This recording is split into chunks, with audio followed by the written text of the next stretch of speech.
Taman was eating instant noodles when the alarm started screaming.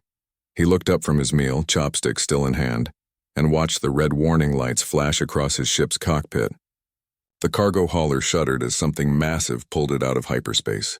Through the forward viewport, Taman saw a vessel that made his small ship look like a toy. It was black and silver, covered in sharp angles and glowing symbols he didn't recognize. Well, that's not good, Taman said to himself. He put down his noodles carefully, making sure the cup wouldn't tip over. No point in wasting food even if he was about to die. His communication system crackled to life. A voice spoke in a language that sounded like metal scraping against metal.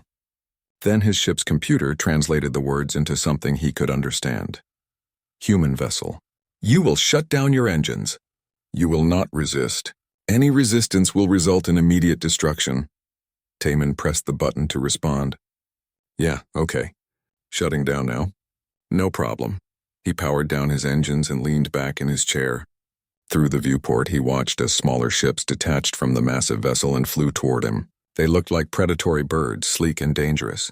Within minutes, they had attached themselves to his cargo hauler's airlocks. Taman heard the hiss of his airlock being forced open. Heavy footsteps echoed through the corridor leading to his cockpit. He stood up slowly, raising his hands above his head. The door to the cockpit slid open and they entered. There were 5 of them. They were tall, easily 7 feet, with gray skin that looked like it was made of stone. They wore armor that seemed to be part of their bodies, black metal fused with flesh. Their eyes glowed a pale blue, and when they moved, it was with perfect coordination. Soldiers. Professional ones. The largest one pointed a weapon at Taman's chest. The weapon hummed with energy that made Taman's skin tingle even from several feet away. On your knees, human, the soldier said. Taman knelt down slowly. Just so you know, there's nothing valuable on this ship. I'm hauling medical supplies to the Kepler colony. Bandages, antibiotics, that sort of thing. Not exactly worth the trouble of— Silence, the soldier commanded. Taman shut up. He watched as 2 of the soldiers moved past him, heading deeper into his ship to search it. The other 3 kept their weapons trained on him. They were good. They maintained proper distance from each other, created overlapping fields of fire, and watched his every movement. These weren't pirates or raiders. This was a military operation. The 2 soldiers returned and spoke to their leader in that grinding metal language. The leader nodded and then spoke into a communication device attached to his wrist. We have cleared the vessel. Bringing the human to you now, Princess. Princess? Taman thought. That was interesting. They pulled Taman to his feet and marched him through his own ship. As they moved through the cargo hold, Taman saw that they had already placed explosive charges on the medical supplies. They were going to destroy everything. All those supplies that sick people needed. He felt anger rise in his chest but pushed it down. Getting angry wouldn't help anyone. They brought him through the airlock and into their ship. The interior was like nothing Taman had ever seen. The walls seemed to pulse with energy, and the air smelled like ozone and something else, something alien. The soldiers marched him through corridors that twisted and turned in ways that made no sense. Finally, they entered a large chamber. The chamber was circular with a high ceiling covered in more of those glowing symbols. At the center stood a woman. At least Taman assumed it was a woman. She was tall like the others with the same gray skin, but she wore no armor. Instead, she was dressed in flowing robes that shifted colors as she moved, going from deep purple to black to silver. Her eyes were the same glowing blue, but there was something different about them. Intelligence, curiosity. This is the human? She asked. Her voice was softer than the soldiers, almost musical. Yes, Princess Arya, the lead soldier replied. Arya walked closer to Taman. She circled him slowly, studying him like he was an interesting specimen. Taman stood still and let her look. When she came back around to face him, she was only a few feet away. You are very small, she said. You're very tall, Taman replied. One of the soldiers stepped forward as if to strike him, but Arya raised her hand and the soldier stopped. You were traveling alone? She asked. Yes. Where were you going? Kepler colony. It's a human settlement about 3 days from here. They have a medical emergency. Plague outbreak. I was bringing supplies. Arya tilted her head slightly. You risked traveling alone through dangerous space to deliver medicine? It's my job, Taman said with a shrug. Your species must value profit greatly to take such risks. Actually, I'm not getting paid much. The colony is poor, but people are dying, so someone had to go. Arya was quiet for a moment. She studied his face carefully. Do you know who we are? No idea, Taman admitted. But based on the big scary warship and the professional soldiers, I'm guessing you're not the Welcome Committee. We are the Veltheran Empire. We rule over 400 conquered worlds. We are the most powerful civilization in this sector of the galaxy. Congratulations, Taman said. Arya's eyes narrowed. You should be terrified. Should I? Every species we encounter shows fear when they meet us. They beg, they cry, they offer us everything they have in exchange for their lives. She stepped even closer, her face now inches from his. Her voice dropped to a whisper. Why aren't you afraid? Taman looked into her glowing blue eyes. He thought about her question seriously before answering. I suppose because fear wouldn't help. If you're going to kill me, being scared won't stop you. If you're not going to kill me, then there's no reason to be scared. Fear is just a choice, and I choose not to. Arya stared at him for a long moment. The soldiers shifted uncomfortably, clearly confused by the exchange. Finally, Arya stepped back. Interesting, she said. I have never encountered a response like that before. First time for everything, Taman said. Arya turned to her soldiers. Take him to a holding cell. Do not harm him. I want to study this human further. Princess, the lead soldier protested. We should execute him and destroy his vessel. We cannot leave witnesses to our presence in this region. Did I ask for your opinion, Commander Vec? Arya's voice became cold and hard. No, Princess. Then follow your orders. The soldiers grabbed Taman's arms and started dragging him away. As they reached the door, Arya called out, Human, what is your name? Taman looked back over his shoulder. Taman, and yours? You already know my name. You heard my soldier say it. Yeah, but that's not the same as you telling me yourself. Arya almost smiled. Almost. I am Princess Arya of House Velthar, third in line to the Eternal Throne, commander of the 18th Fleet, and warrior of the Sacred Pilgrimage. Nice to meet you, Taman said. Sorry it's under these circumstances. The soldiers pulled him out of the chamber before Arya could respond. They dragged him through more twisting corridors until they reached a section that was clearly a prison. Cells lined both sides of the hallway, most of them empty. They threw Taman into one of the cells, and an energy barrier flickered to life across the opening. Taman picked himself up off the floor and looked around. The cell was small, maybe 10 feet by 10 feet, with a metal bench attached to one wall. That was it. No windows, no toilet, nothing else. The walls were the same pulsing material as the rest of the ship. He sat down on the bench and leaned back against the wall. Through the energy barrier, he could see the soldiers taking positions at the end of the corridor. They would be watching him constantly. Taman closed his eyes and thought about what had just happened. The Veltheran Empire, 400 conquered worlds, a princess on some kind of warrior pilgrimage, and for some reason she had decided to keep him alive. That question she had asked him echoed in his mind. Why aren't you afraid? It was a good question. Maybe he should have been scared. But Taman had learned a long time ago that fear was expensive. It cost you clarity. It cost you the ability to think. And in situations like this, thinking was the only weapon you had. He opened his eyes and studied the energy barrier. It hummed with power, but power could be understood. Technology could be learned. And if these Veltherans thought humans were just another weak species to be conquered, they were in for a surprise. Taman smiled to himself in the darkness of his cell. Princess Arya had asked him why he wasn't afraid. Maybe one day he would give her the full answer. Fear wasn't just a choice. It was a luxury. And humans had never been able to afford luxuries.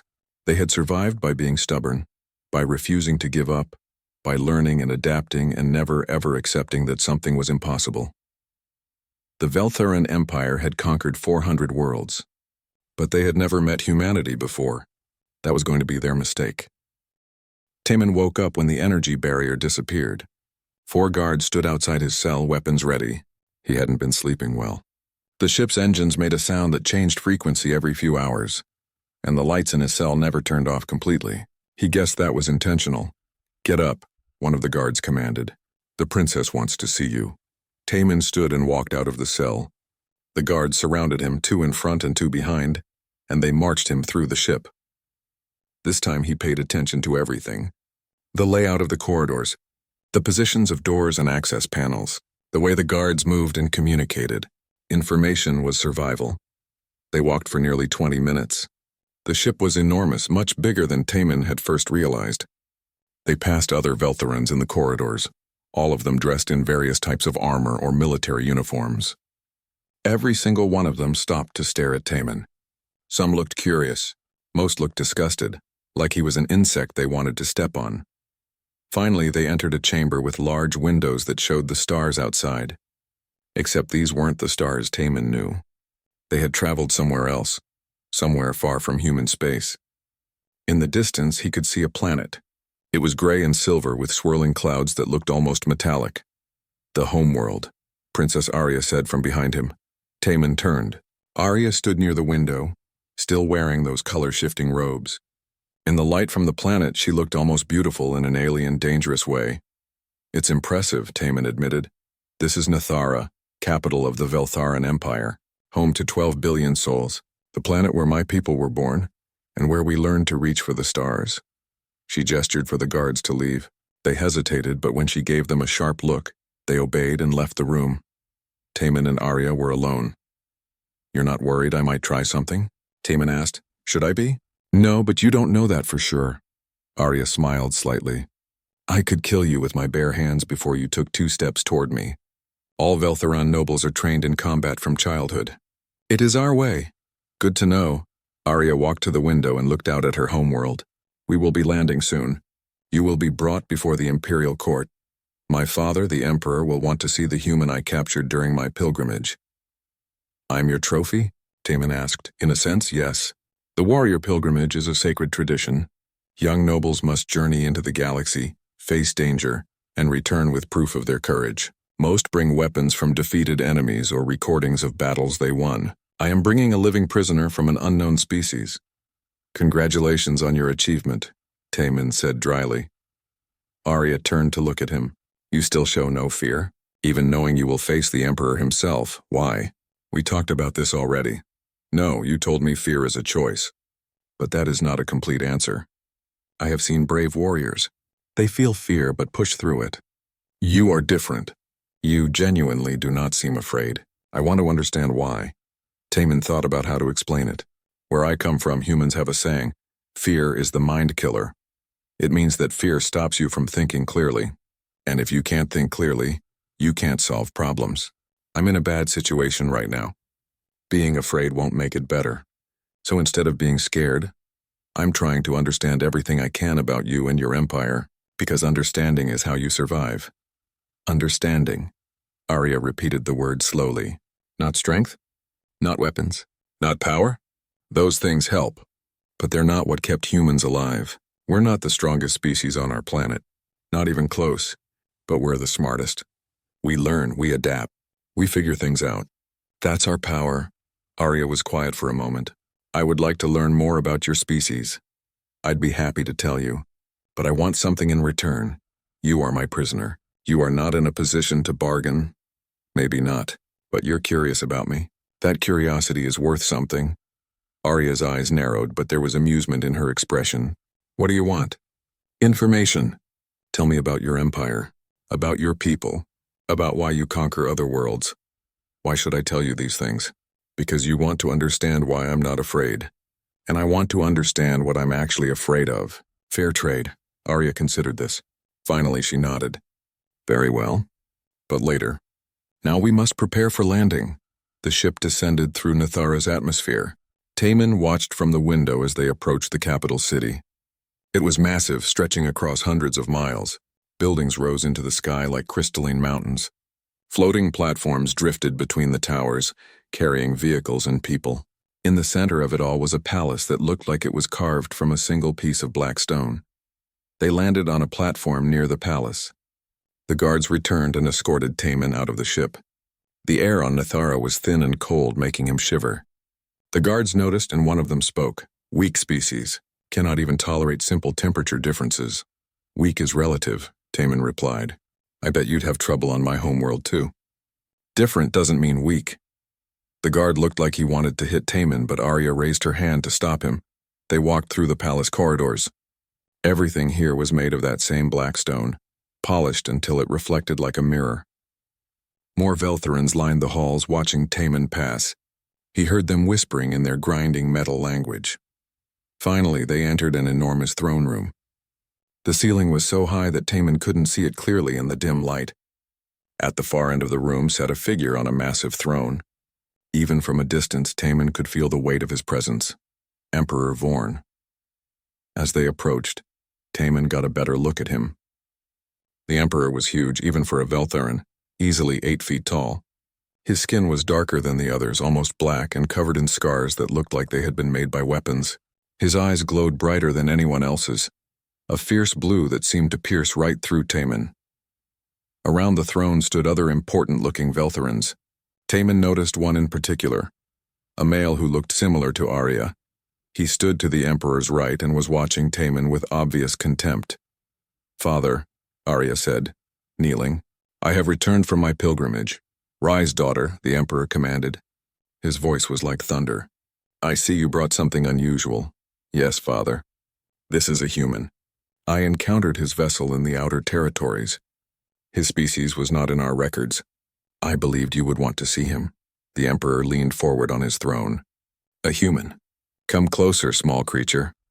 Taman walked forward until he was standing directly in front of the throne. The smart thing would have been to kneel like Arya had. But Taman didn't kneel. He stood straight and looked the Emperor in the eye. The throne room went completely silent. Several of the nobles gasped. The male standing next to the throne took a step forward, his hand moving to the weapon at his side. "You dare stand before the Emperor?" the male shouted. "You should be on your knees begging for mercy." "Deho," the Emperor said quietly, and the male stopped moving. The Emperor studied Taman carefully. "Interesting. You show no fear, no respect. Are you stupid, or do you simply not understand the situation you are in?" "I understand perfectly," Taman said. "You're the Emperor. You have the power to kill me with a word. But kneeling won't change that. If you want me dead, I'm dead whether I'm standing or kneeling, so I might as well stand." The Emperor was quiet for a long moment. Then he laughed. It was a deep, booming sound that echoed through the throne room. "I have conquered 600 worlds. I have seen 10,000 species kneel before me. And this tiny human stands and tells me it makes no difference. Remarkable." He stood up from his throne and walked down the steps toward Taman. Up close, he was even more intimidating. Each of his arms was as thick as Taman's entire torso. "Tell me, human, what is your name?" "Taman. Taman. Do you know what we do with prisoners in the Veltheran Empire?" "I'm guessing nothing good. We test them. In our arenas, we have creatures from dozens of worlds, predators and monsters. We make prisoners fight these creatures for our entertainment. Most die within minutes. Those who survive become slaves. Do you understand what I am telling you?" "Yes. And still you show no fear?" "Would you prefer if I cried and begged?"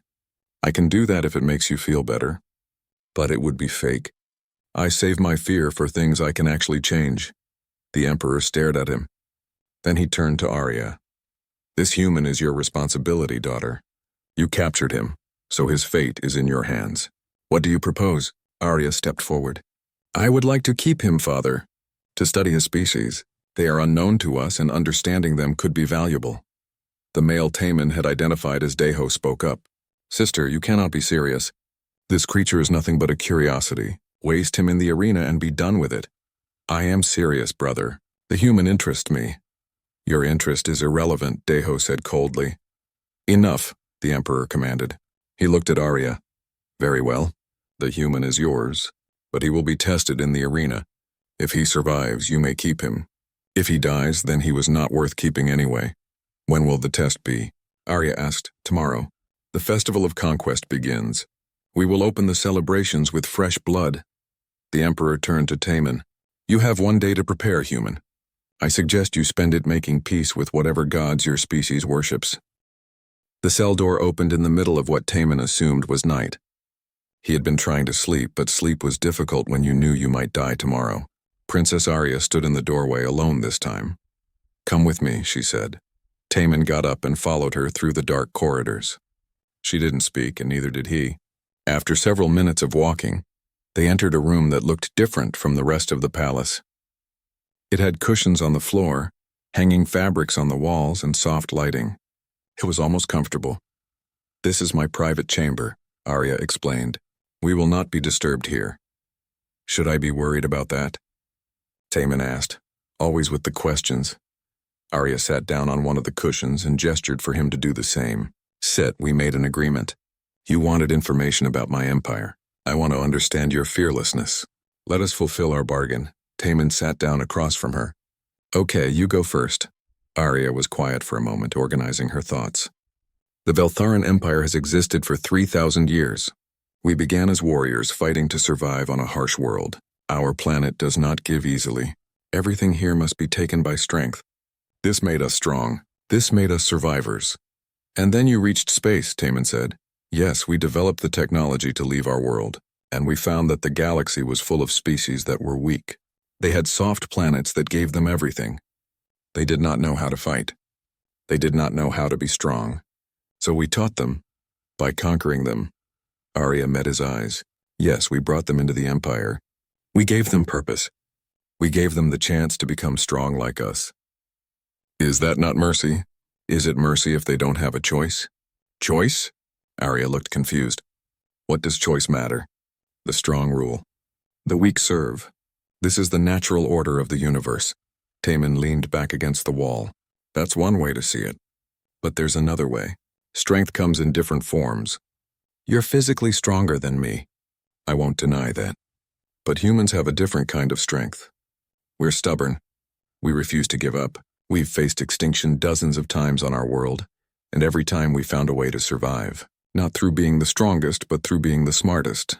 Intelligence is useful, Arya admitted, but it cannot defeat physical power, can't it? Let me tell you a story. On Earth, my homeworld, there were these huge animals called mammoths.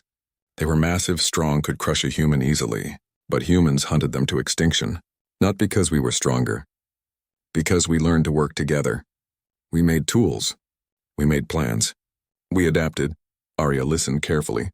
Your species hunted creatures larger than themselves? We hunted everything. And when there was nothing left to hunt, we learned to grow food. When the climate changed, we changed with it. When diseases killed millions of us, we learned medicine. Every time something tried to kill us, we found a way around it. That's human strength. Not muscle, adaptability. Interesting, Arya said softly. She stood and walked to a table near the wall. On it was a device that projected images in the air. She touched it, and suddenly the space between them filled with star maps. This is the Veltharan Empire. 600 worlds, trillions of subjects. Built on the principle that strength rules all.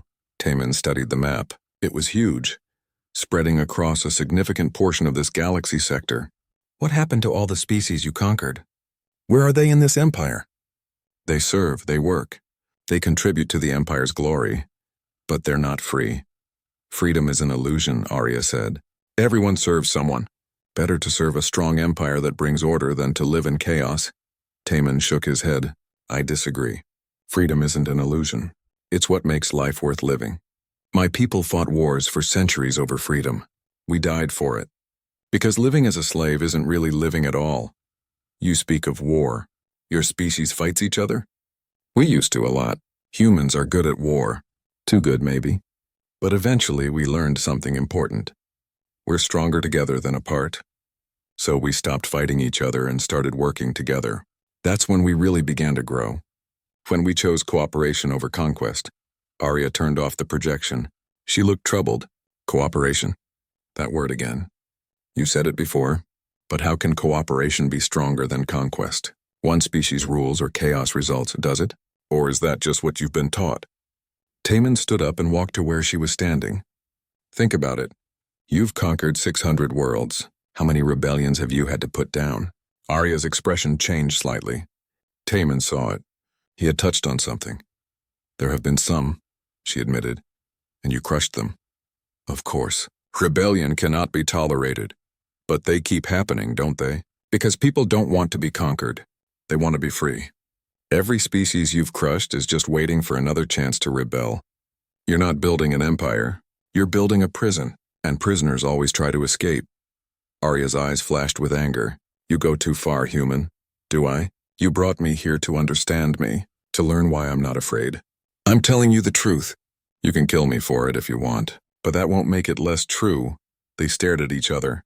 Taman waited to see if she would call the guards, if she would end this right now. But she didn't. Instead, she sat back down on the cushions. "Tell me more about your people," she said quietly. For the next several hours, Taman told her about Earth, about the different cultures and nations, about human history full of wars and peace, mistakes and triumphs. He told her about art and music and literature, about science and exploration, about the dream of reaching the stars. Arya listened to everything. She asked questions constantly. She seemed particularly fascinated by the concept of democracy, where people chose their own leaders. "So the weak can vote the same as the strong?" she asked. "There is no weak or strong in voting. Everyone gets one vote, rich or poor, smart or simple. Everyone has an equal say. But that is chaos. How can the unqualified make decisions about complex matters?" "It's not perfect," Taman admitted. "Sometimes people make bad choices. But it's better than letting one person make all the decisions. Because one person, even a smart one, can be wrong. But thousands of people, millions? Together they usually find the right path, eventually." "Eventually," Arya repeated. "But what if there is no time? What if action must be taken immediately? Then leaders act. But they're accountable to the people. If they do wrong, they can be removed. No one is above the law, not even kings or presidents." This concept seemed to shock Arya more than anything else. "Your leaders can be removed? By the people they lead? Of course. They serve us. We don't serve them. That's the whole point." Arya stood up and paced around the room. Taman could see her mind working, processing everything he had told her. Finally, she stopped and looked at him. "Tomorrow you will fight in the arena. You will face a creature from a death world. It has killed 17 prisoners. It is fast, strong, and merciless. You have no weapons, no armor, and no training. You will almost certainly die." She paused. "Are you afraid now?" Taman thought about it honestly. "A little," he admitted. "But not of dying. I'm afraid of not getting the chance to see what happens next. I want to know if what I said tonight will change anything. If you'll think about it. That's what I'm afraid of missing. Why do you care what I think?" "Because you asked me why I'm not afraid. Because you're curious. Because curiosity is the first step toward understanding, and understanding is the first step toward change. You could be the person who changes things, Arya. Not through conquest, through actually seeing other species as equals." "Equals." The word seemed foreign in her mouth. "I have never considered that." "Consider it now." Arya walked to the door. She opened it and guards appeared immediately. "Take him back to his cell. Make sure he has food and water. Tomorrow will be difficult." As the guards led Taman away, Arya called out one more time. "Taman, in the arena tomorrow. If you survive, I will tell you something important. Something about the Empire that you need to know." "I'll do my best," Taman replied. Back in his cell, Taman couldn't sleep. He thought about the arena, about what he would face. 17 prisoners dead, a creature from a death world, no weapons or armor. The odds were not good, but humans had always faced bad odds, and they had survived, not by being the strongest, not by being the fastest, but by being clever, by adapting, by refusing to give up. Taman closed his eyes and thought about Earth, about his family, about all the humans scattered across the colonies living their lives, not knowing that one of their own was about to fight for survival on an alien world. He thought about Arya too, about the things they had discussed. She was questioning her empire's beliefs. That was important. That was valuable. If he could survive tomorrow, maybe he could push her further. Maybe he could help her see that there was another way. But first he had to live through whatever the arena would throw at him. Taman opened his eyes and stared at the ceiling. Tomorrow he would face death, but tonight, for the first time since his capture, he felt something like hope, not for himself, for something bigger. The guards came for him at dawn. They gave him a simple cloth tunic to wear and nothing else, no shoes, no weapons, nothing. "It is time," one of them said. Taman stood up. His body was tired, but his mind was clear. Fear tried to. The arena was massive. Taman stood on sand that felt like ground glass under his bare feet. Above him, thousands of Veltharans filled the stands, their voices creating a wall of sound that pressed down on him. The arena walls rose 50 feet high, smooth black stone impossible to climb. Across from where Taman stood, a gate began to open. The crowd's noise grew louder. They were excited. They wanted blood. Taman took a deep breath and looked around the arena. There were rocks scattered across the sand, some pieces of broken metal near the walls, a few wooden poles stuck in the ground at odd angles. Nothing that looked like a weapon, but everything could be a tool if you thought about it the right way. The creature that emerged from the gate was nightmare fuel. It stood on 4 legs, each ending in claws the size of Taman's hand. Its body was covered in scales that looked like black armor. The head was long and filled with teeth. Its eyes were yellow and focused entirely on Taman. The creature was easily twice his size and looked like it was built for killing. The crowd cheered louder. Taman didn't move. He stood still and watched the creature. It circled him slowly, testing him, looking for weakness. This thing was a predator. It knew how to hunt. The creature charged. Taman dove to the side, rolling across the sand. The creature's claws tore through the space where he had been standing. He came up running toward the nearest wooden pole. The creature followed, faster than something that size should be able to move. Taman reached the pole and grabbed it. It was thicker than his arm and stuck deep in the sand. He pulled hard, but it didn't budge. The creature was closing in. 10 feet away. 5 feet. Taman let go of the pole and dove again.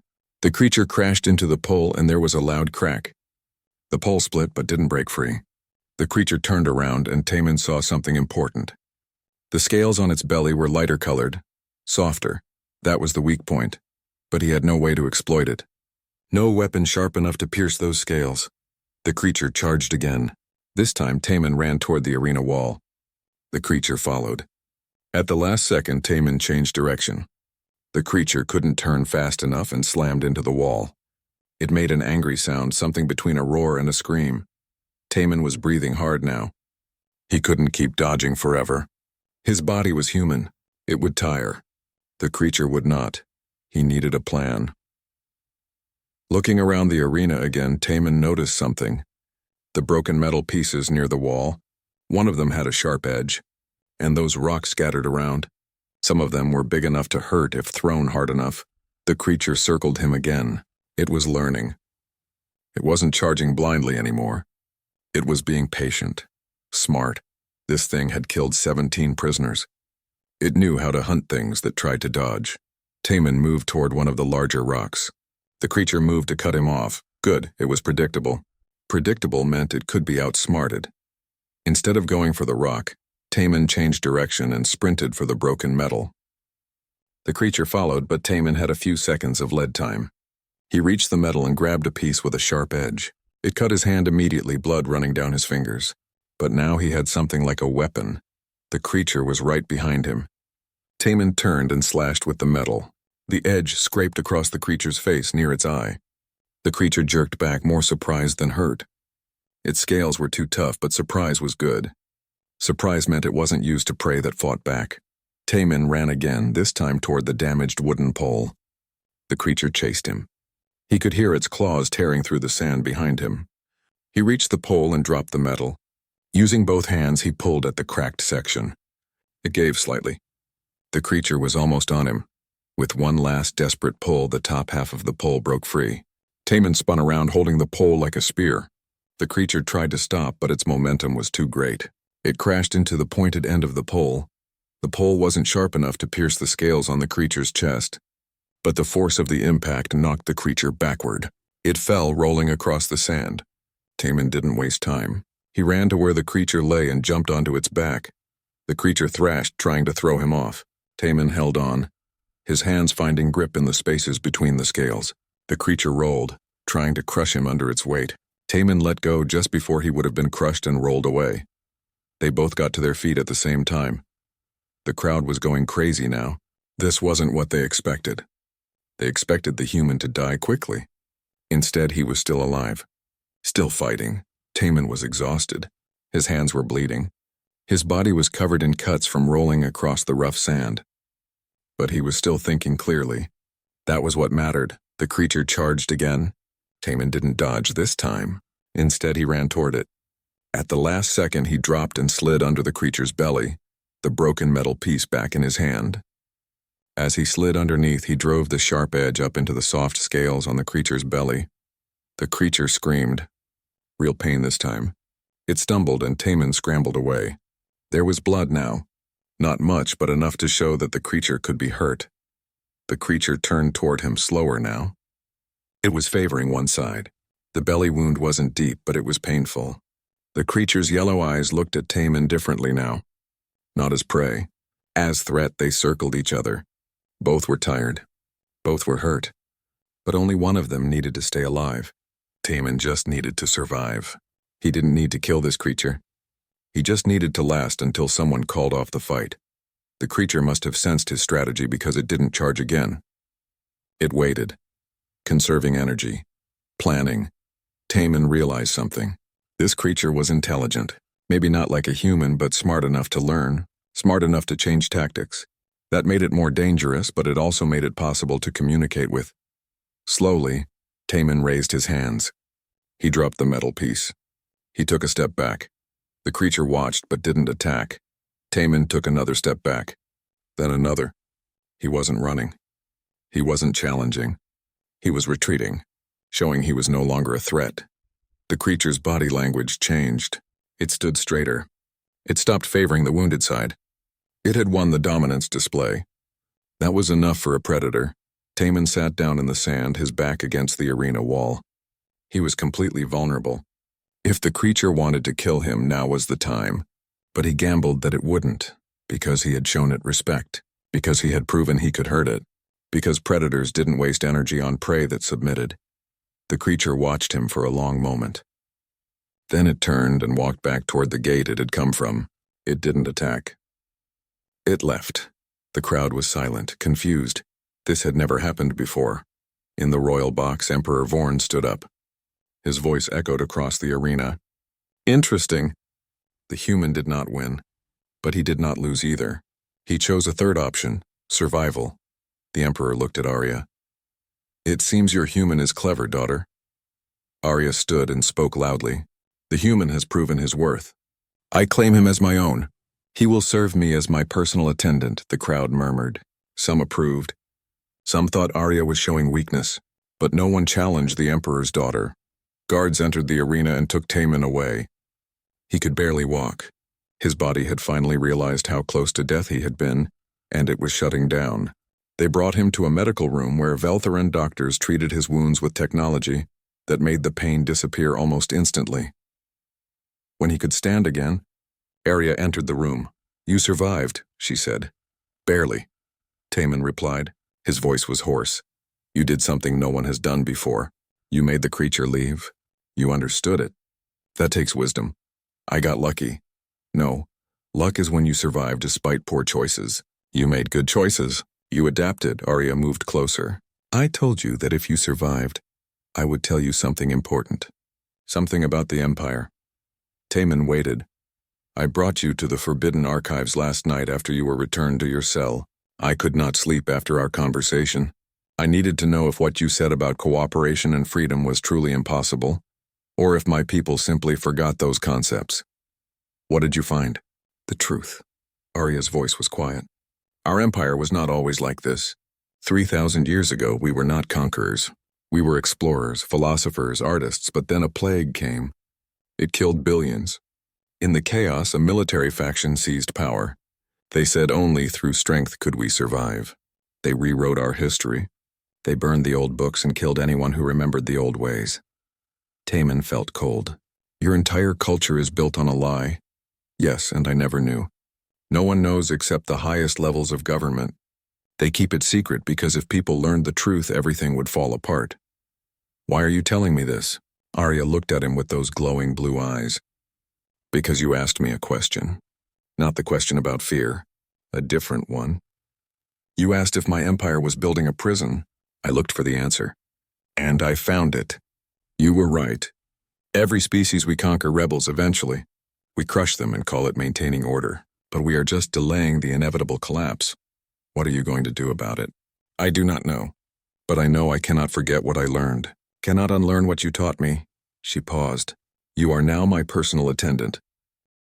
Taman was cleaning one of Arya's ceremonial weapons when Lady Nari entered the room. He had seen her before, always standing near the Emperor during court sessions. She was older than most of the other nobles, her gray skin marked with faint lines that suggested age. Her eyes were sharp and calculating. "You are the human," she said without greeting. "I am," Taman replied, not looking up from his work. "The one who survived the arena through cleverness rather than strength."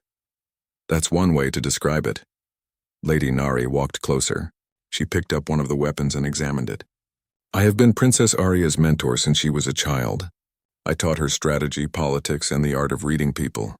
She has always been intelligent, but lately she has been asking questions she never asked before." Taman continued polishing the weapon in his hands. "Questions are good." "Are they?" "In the Veltharan Empire, questions can be dangerous, especially questions about the nature of the Empire itself."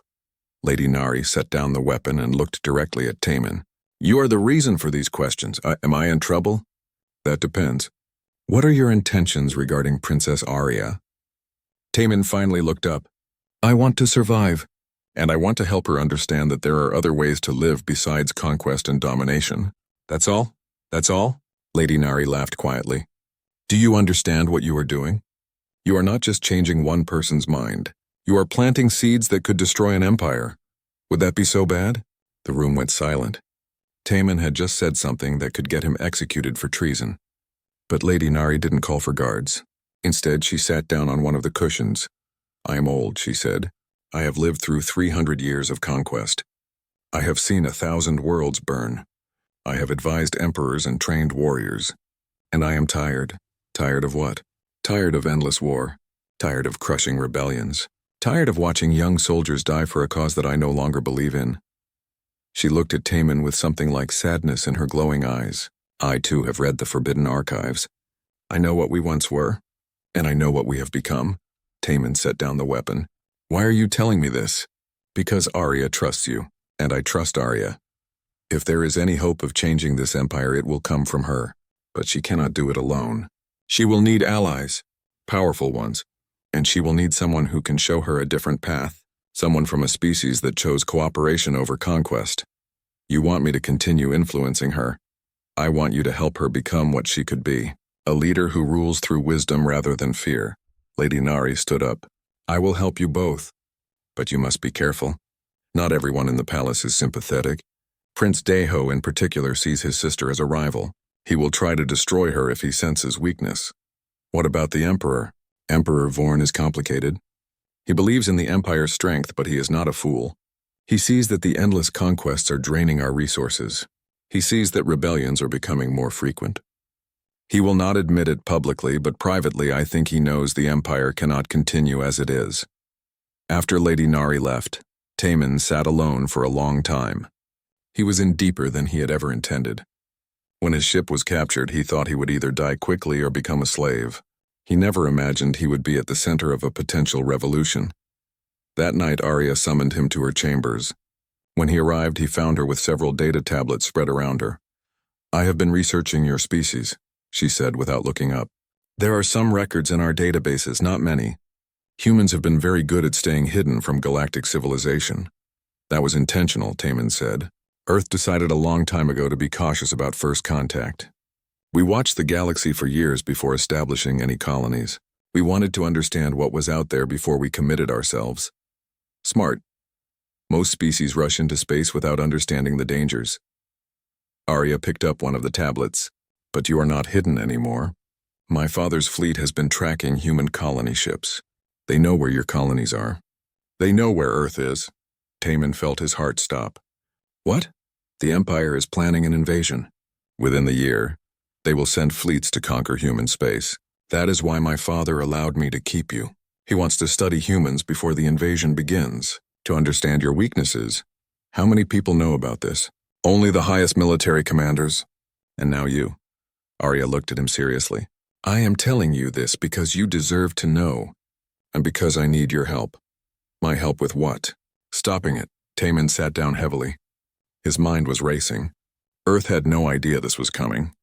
The human colonies were scattered and poorly defended.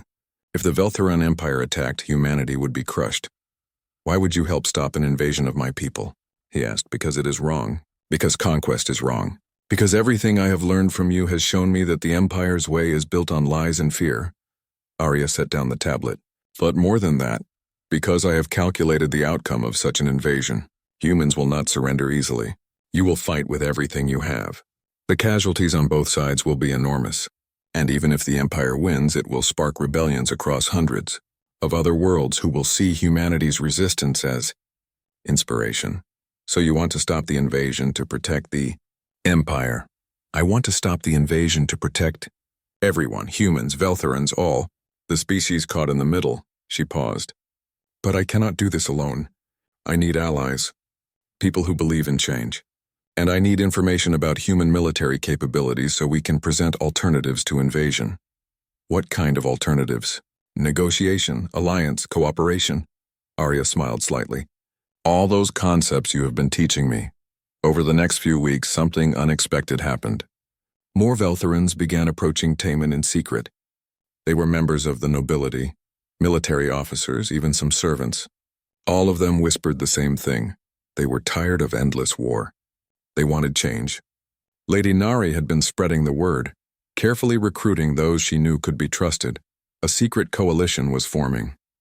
Taman met with these Veltharans late at night, always in different locations to avoid suspicion. He told them about human culture, about democracy and individual rights. He showed them that strength could come from cooperation instead of domination. Many of them were skeptical at first, but the more they learned, the more they questioned the Empire's foundations. But not everyone was sympathetic. Prince Deho had noticed his sister's changing behavior. He began having Arya followed. He planted spies among the palace servants, and slowly he began to piece together what was happening. One night, Taman was meeting with Jiwan, Minho, and Hyejin in the servant quarters when Minho suddenly went pale. "What's wrong?" Taman asked. "I was accessing the palace computers to gather more information. Someone has been tracking our movements. They know about our meetings. They know about the coalition." "Deho," Jiwan said immediately. "Has to be. He's been watching Arya for weeks. If he knows, why hasn't he reported us?" Hyejin asked. Taman understood immediately. Because he's waiting. He wants to gather enough evidence to implicate Arya directly. If he can prove she's leading a conspiracy against the Empire, he can have her executed and remove his rival for the throne. "We need to warn Arya," Minho said. "No," Taman replied. "That would tip off Deho that we know. We need to be smarter than that." They spent the rest of the night planning. If Deho was building a case against them, they needed to stay one step ahead. They needed to accelerate their plans. The next day, Arya called a meeting with Lady Nari and several trusted allies. Taman was included. They met in a secure room deep within the palace, protected by technology that prevented surveillance. "We cannot wait any longer," Arya said. "My brother knows something is happening. He is watching us.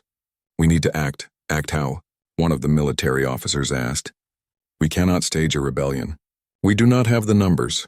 "We do not need a rebellion," Lady Nari said. "We need proof. Proof that the Empire's current path is unsustainable. Proof that cooperation is stronger than conquest." "How do we prove that?" another noble asked. Taman spoke up. "Let me contact Earth. Let me open a communication channel. I can arrange a meeting between Arya and Earth's leaders. If they can negotiate an alliance instead of going to war, it will prove that your Empire can choose diplomacy over violence." "The Emperor will never allow it," someone said. "The Emperor does not need to know until it is done," Arya replied. "If we can present him with a successful alliance, he may see the value in changing the Empire's approach. Or he may execute us all for treason," the military officer pointed out. "Yes," Arya agreed. "That is the risk. But the alternative is watching humanity be destroyed, and the Empire continue its cycle of conquest and rebellion until it eventually collapses. I would rather die trying to change things than live watching everything burn." The room was silent. Finally, Lady Nari spoke. "I support this plan. I will commit my resources and my reputation to it." One by one, the others agreed. They knew it was dangerous. They knew the risks. But they also knew that Arya was right. The Empire could not continue as it was.